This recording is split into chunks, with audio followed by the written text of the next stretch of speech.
Hello, my name is Adarsh Narayanan, and this is our Lab 2 projectile motion. The introduction. We want to investigate the motion of an object released from rest. And then we want to compare experimental motion data with two computational simulations. One model includes air resistance, which is drag, and the other ignores drag. The object used, a crumpled paper ball.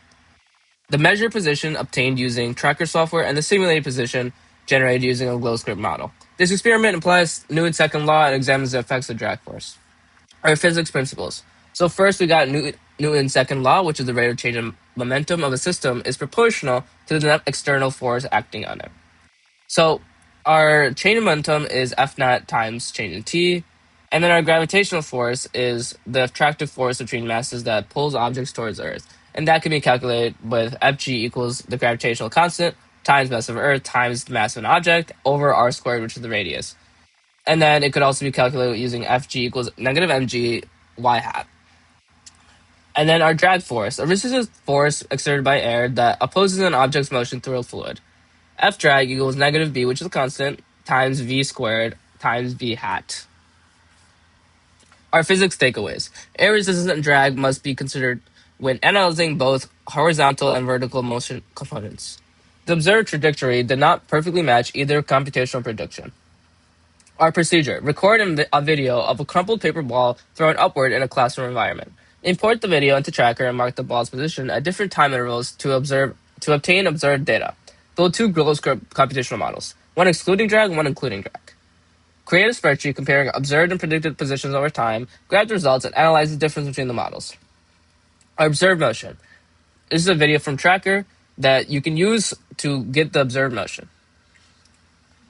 Our tracker analysis. So our initial at 0 seconds, our initial position is negative 0.009 in the x direction, negative 0.014 in the y direction, and our final position at 0.833 seconds is 1.906 seconds and negative 0.191 seconds, or meters, sorry, in the y direction and the x direction. So for our computational data, or model, we changed the initial conditions using the tracker data. We have a drag proportionally constant b, which is defined. We set it equal to 0 because we don't want drag right now. And then our motion calculated using Newton's second law, position and velocity updated iteratively over time. We also have to change the ball's mass to 0.0048 kilograms, which is the mass of the crumpled paper ball. And this is a picture of our data running. And then for our gravity plus drag, we had to set our b constant to 0.005. And then net force now includes both gravity and drag force. And then, of course, still velocity and position updated using iterative equations to simulate motion through air. And this is a video of the code running. So this is our final graph, observed versus predicted comparison. As you can see, our observed does not match with either one of the lines, but you can see how drag force affects the line. It basically makes your amount of time that it's in the air longer. Possible errors. External air movement in the classroom may have influenced motion. Air disturbance caused by classmates nearby. Paper ball was not a perfect sphere, affecting drag behavior. Video may have been recorded at a slight angle, impacting tracking accuracy. Further questions. Do any of your models predict the terminal velocity?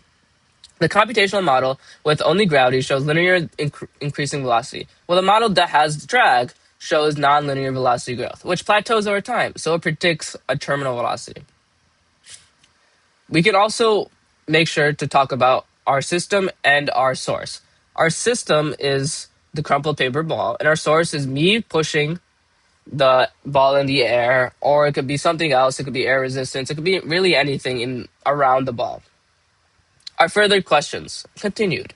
What if the ball was initially thrown straight up with the same initial speed as your experiment? Would the time this object takes to reach the ground or floor or table be the same, longer, or shorter than the time it took in your original experiment? Without drag, using these equations and using these derivations, you can see that the time total is 2 times the original one.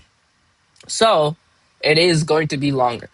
And then with drag, the ball is thrown upward with both gravity and drag acting downward, causing the object to slow faster. On the way down, drag opposes gravity. This makes the total time in air even longer compared to the original experiment. Thank you for listening to my presentation.